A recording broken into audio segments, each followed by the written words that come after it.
Señor presidente, señoras y señores diputados, señor Rajoy, le agradecemos su comparecencia de hoy y, sobre todo, los muchos esfuerzos que ha hecho para ofrecer una imagen positiva del Consejo Europeo.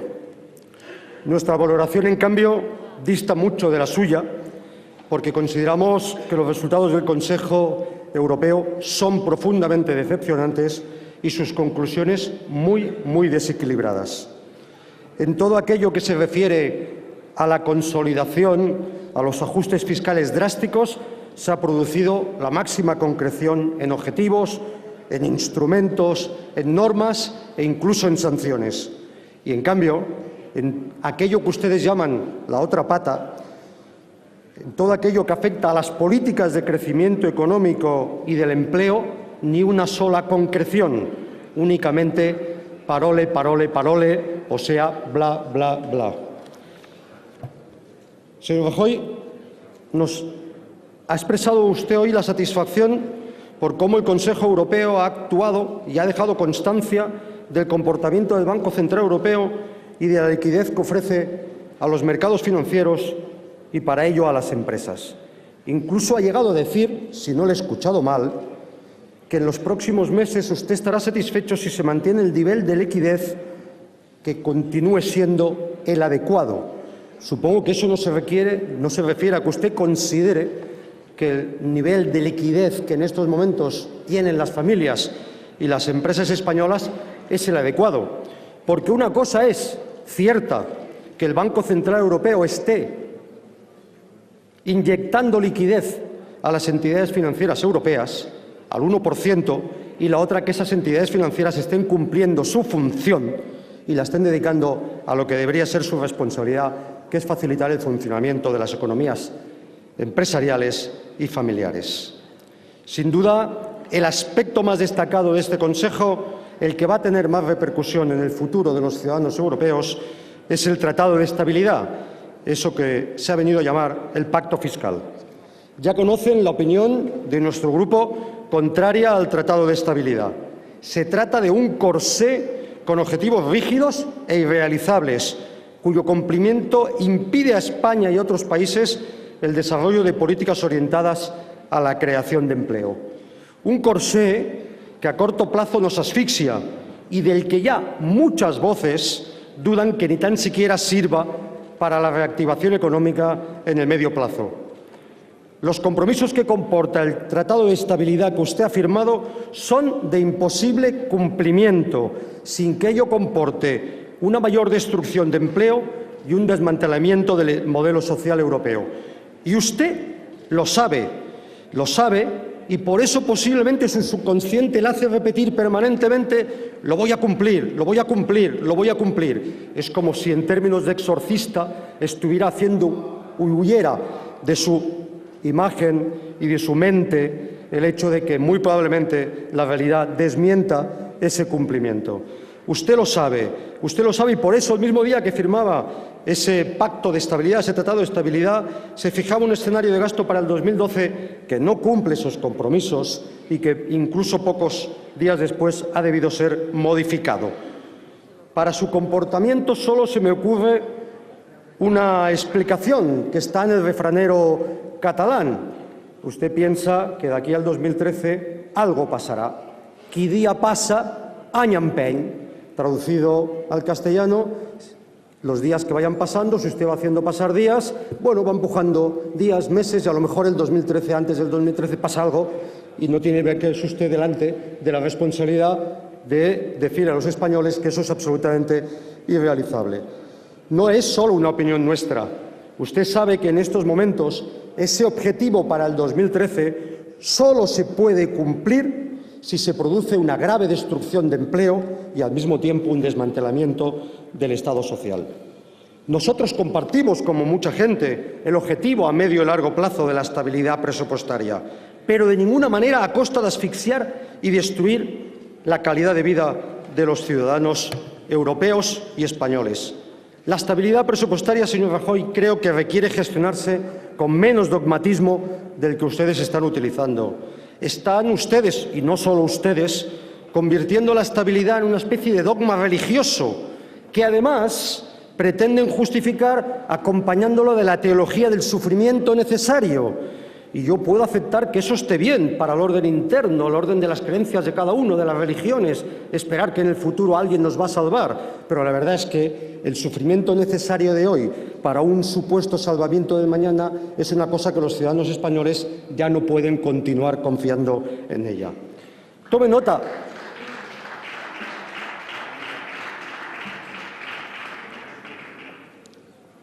Tome nota, señor presidente, que están empezando a cambiar algunas cosas y están empezando a surgir algunas voces que comienzan a impugnar la enfermiza obsesión del ajuste por el ajuste sin atender a su graduación en el tiempo y la compatibilidad con las condiciones de vida de la gente. Son las voces de la Confederación Europea de Sindicatos que lo ha dicho nítida y literalmente. Son las voces de destacados economistas y son las voces de un reciente informe del Fondo Monetario Internacional que, después de analizar 175 experiencias de ajuste, concluye expresando sus dudas sobre la utilidad de esos ajustes tan drásticos, no solo en el corto, sino en el medio y largo plazo, y establece una relación entre esa obsesión por los ajustes y los procesos de crisis estructural del empleo a medio plazo. Tome nota también que en estos momentos incluso uno de los candidatos con posibilidades de ser presidente de la República Francesa también va en esa senda. Vigile, señor Rajoy, por el bien de España, no sea que al final sea usted el que, con su dogmatismo por el ajuste fiscal, sea el último en bajarse del tren y, sin darse cuenta, se encuentre solo en esa especie, insisto, de dogmatismo sobre el ajuste. No sería la primera vez que eso sucede. Le recuerdo que en materia económica y en política, los movimientos cíclicos, el gregarismo es muy frecuente. No hace tanto en España se estaba todo el mundo de acuerdo con que las políticas que se desarrollaban entre 1995 y 2007 eran una maravilla. Nos habían situado en el paraíso mejor posible. Solo cambiaba la opinión de los partidos mayoritarios en función de que estuvieran en el gobierno o la oposición. Pero sin duda aquello el mejor de los paraísos posibles. Hoy ya nadie se hace responsable de aquella bacanal provocada por la burbuja. Hoy nadie sabe quién aprobó esas políticas que incentivaron la burbuja y nos han traído hasta aquí. Recuerde, señor Rajoy, que en materia de economía los mercados financieros se comportan cíclicamente, procíclicamente. Pero recuerde también que los políticos y las políticas al servicio de esos mercados se comportan de manera gregaria. No sea que al darse cuenta sea usted el único que aún se conserve en el pelotón de los gregarios a favor de un ajuste drástico y sin matices. Si decepcionante es la obsesión por esa política, creo sinceramente que mucho más decepcionante es la escasa concreción en las estrategias, las políticas y los recursos dedicados a incentivar el crecimiento. Es imposible, por mucho que uno lea las conclusiones del Consejo Europeo, encontrar alguna cosa más que palabras grandilocuentes sin ningún contenido. Este Consejo ha dejado claro que la estrategia europea del 2020, por cierto, que creo que usted nos ha referido a ella, se ha convertido en pura retórica del Consejo Europeo sobre la estrategia europea del 2020, que usted, trasladándola a España, resulta que simplemente la ha repetido. ¿Dónde están los objetivos de crecimiento del empleo, de desarrollo de una economía sólida a partir del impulso de la educación, la formación y la innovación, el compromiso con el clima o con una sociedad inclusiva y cohesionada que reduzca la pobreza? ¿Dónde están? Aparcados en el cajón de los recuerdos. Incluso algunas medidas concretas que usted tampoco ha citado y que, a nuestro entender, son temas importantes que se han tratado en este Consejo, ni tan siquiera han avanzado, continúan bloqueadas. Me refiero a la Directiva Europea de Eficiencia Energética. Una directiva que, con un ambicioso plan de inversiones, podría ser un buen instrumento para la creación de centenares de miles de puestos de trabajo en un sector con importante futuro. Sabemos, se lo tenemos que reconocer, no es fácil poner de acuerdo a tantos países y tantos intereses confrontados, sobre todo si están por medio el lobby de las eléctricas. Pero es preocupante que, cuando se oyen tantas voces de lamentación por no haber sabido atajar a tiempo la crisis actual, en estos momentos el Consejo Europeo y los dirigentes europeos estén cerrando los ojos ante la evidencia de la próxima crisis, la energética, Por ello, consideramos muy preocupante que el Consejo Europeo haya de nuevo avalado el bloqueo de la Directiva de Eficiencia Energética. Puestos a aparcar, el Consejo Europeo ha vuelto a aparcar todo aquello que se comprometió hace ya muchos años. 3 años la primera vez que lo hizo. ¿Dónde está el impuesto de transacciones financieras? ¿Dónde están las medidas para evitar que paraísos fiscales y secretos bancarios sean el gran instrumento de evasión fiscal que están agujereando nuestros sistemas fiscales? De eso también nada de nada, y eso es lo que justifica nuestra valoración decepcionante en relación al profundo desequilibrio que tiene el Consejo Europeo en sus concreciones. Pero si decepcionante son los resultados en relación a Europa, permítame que le diga que mucho más decepcionante es como usted nos los traslada a España. El objetivo del déficit del 5,8, del 5,3, del 4,4, no sé exactamente cuál de los cubiletes en estos momentos es el que hay que mover, ya me entiende usted, no hace falta que me exprese más en esos términos. El objetivo del déficit del 5,8 que usted ha plasmado en el Consejo de Ministros recientemente es irreal, irrealizable, desequilibrado en sus esfuerzos e injusto en sus consecuencias. Es irreal y usted lo sabe. Por eso presenta unas conclusiones y por eso presenta unas propuestas que así lo expresan. Sin ir más lejos, de verdad, señor Rajoy, usted puede mirar a los ciudadanos españoles y decirle, por ejemplo, que se va a cerrar el 2012 con el déficit cero en los presupuestos de la Seguridad Social. Ojalá fuera así, pero usted sabe que eso no es verdad. Y no puede continuar diciendo, sí, a lo mejor, es verdad, a lo mejor Santa Lucía, que día pasa Ñampeny, sí, a lo mejor, pero los milagros para otras cosas, no para la política. Sin ir más lejos, es además de irreal, irrealizable. Comporta, y usted nos lo ha dicho, una reducción del déficit de 27.000 millones de euros. Pero es que nos están anunciando, porque eso forma parte de los compromisos que usted ha firmado en Bruselas, que eso solo es la primera etapa de un ajuste más duro que nos viene en el 2013, que si no he calculado mal, y si lo he calculado usted me desmiente, se va a acercar además y complementariamente a otros 30.000 millones de euros. ¿De verdad alguien se puede creer que un país puede soportar en 2 presupuestos un hachazo de 57.000 millones de euros sin que el país se hunda en términos sociales? Eso no es realizable y usted lo sabe. Y lo sabe que es profundamente desequilibrado porque el mayor peso recae en comunidades autónomas y ayuntamientos. Y este no es un debate entre estructuras administrativas, es un debate en relación a cómo un ajuste tan duro en las comunidades autónomas va a afectar a derechos básicos de la ciudadanía como la sanidad, la educación y los servicios sociales, que hoy son el 75% del gasto de las comunidades autónomas. ¿Alguien me puede decir cómo hacer un ajuste serio en las comunidades autónomas sin que ello afecte al núcleo fundamental del Estado de bienestar? No es posible, desgraciadamente. En ese sentido, señor Rajoy, creo que además de irreal, irrealizable, desequilibrado, su escenario de déficit es absolutamente injusto por las consecuencias que va a producir. Y usted no puede continuar diciendo, con ese lenguaje asequible a la gente de la verdad del carbonero, que el problema es que no podemos gastar 90.000 millones de euros más de los que ingresamos. Es verdad, pero el problema no es que gastemos 90.000 euros más de los que ingresamos, el problema es que ingresamos mucho menos de lo que correspondería para satisfacer necesidades básicas y de lo que se podría recaudar si se abordara en profundidad una política que incluyera también la política de reforma fiscal.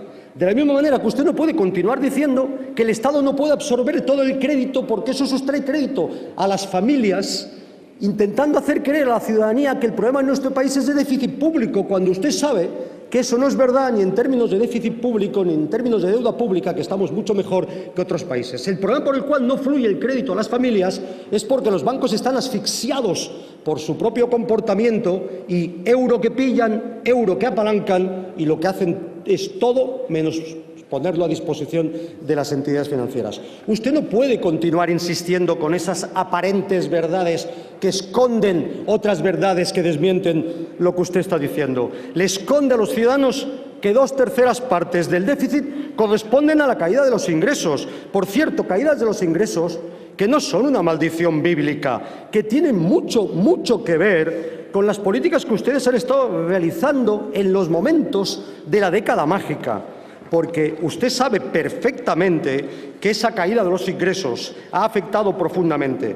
Las políticas que entre 1996 y 2004 el Gobierno del Partido Popular y el Gobierno del señor Zapatero, con la inestimable y siempre entusiasta ayuda de Convergencia y Unió en materia fiscal, han realizado, le han supuesto a nuestro país una reducción de ingresos de más de 17.000 millones de euros anuales, en términos comparativos homogéneos, que unidos sin duda a la caída provocada por el hundimiento de la burbuja y por el impacto económico de la crisis, son las que nos han situado en esta crisis fiscal. No es verdad que hayamos gastado más de lo que podemos. En algunas cosas sí, pero no en términos agregados. No es verdad que los ciudadanos hayan estirado más el brazo que la manga. Es mucha más verdad, es mucho más cierto que ustedes durante la década mágica han descapitalizado las rentas del capital y del patrimonio y han agujereado el sistema fiscal de nuestro país hasta convertirlo en el país de la Unión Europea que tiene una tasa de participación fiscal en el PIB mucho más baja que cualquier país de nuestro entorno. Por eso le pregunto, señor Rajoy, ¿para cuándo la reforma fiscal que usted anunció en el debate de investidura? Para algunas cosas ustedes muy rápido, por ejemplo, para la reforma laboral. Pero, en cambio, en la reforma fiscal no está ni tan siquiera en el calendario. Nos gustaría que usted nos dijera qué quiere hacer para equilibrar el presupuesto del Estado y de las administraciones públicas, no solo con el hachazo al gasto, también con el incremento de los ingresos, porque eso es absolutamente imprescindible. Usted hoy, señor Rajoy, nos ha dibujado una estrategia que cada vez más empieza a ser muy nítida. Ustedes tienen derecho a practicar esa política, se la creen sin duda. Posiblemente no suceda como otros, no tengan que convertirse. Ustedes la han venido defendiendo siempre.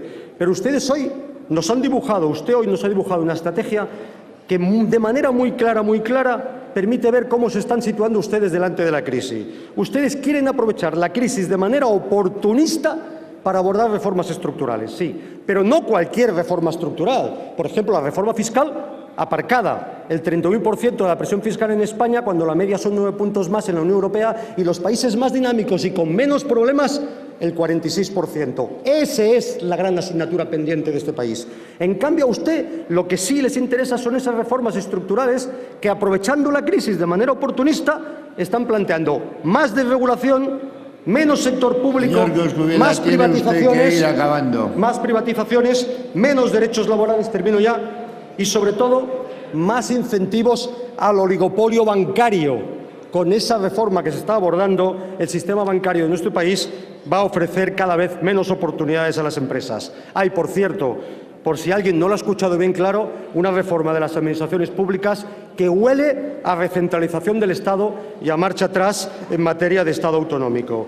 Termino, señor Rajoy, con una idea que creo que, a bien seguro, sintonizará con muchas de las cosas que piensan ustedes en el interno, pero que no lo quieren aceptar. El escenario que ustedes nos dibujan para el 2012 y el 2013 en el déficit del 3% es absolutamente irrealizable. Si no, por favor, empieza a concretarnos usted pronto ya en qué puede y de qué manera va a conseguir esa reducción de 27.000 millones este año o de 30.000 millones el año que viene. Si usted nos lo concreta, nosotros estamos dispuestos a discutir en el detalle de cómo hacerlo de manera más equilibrada, la palabra que ustedes más pronuncian y que menos practican.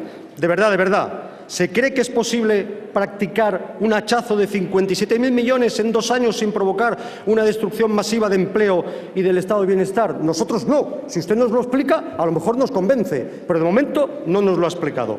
Termino. El Tratado de Estabilidad que usted ha firmado le dice a los españoles, a los catalanes, a los andaluces, a los asturianos, les ofrece 2 posibilidades.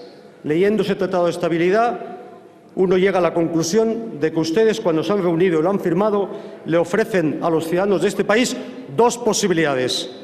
O nos suicidamos voluntariamente, obviamente, o autorizamos a los mercados y al directorio europeo a que nos asesinen en términos económicos y sociales. Pues la verdad es que no creo que a los ciudadanos españoles les guste ninguna de esas 2 posibilidades. Termino ya. Al terminar, señor Coscubiela, tiene que terminar. Una frase con 10 palabras. Pues venga. No. Tranquilo, que ahora viene lo bueno. Tranquilos. Al final siempre lo mejor. No, diga usted la frase y termine. Escuche que les va a gustar. Al término del pleno de la semana pasada, los trabajadores de la ciudadanía tenían 1000 razones para hacer la huelga del próximo 29 de marzo. Hoy creo que tienen una más. Hoy tenemos 1001 razones para la huelga general del 29 de marzo y usted ha puesto mucho para ello. Muchas gracias.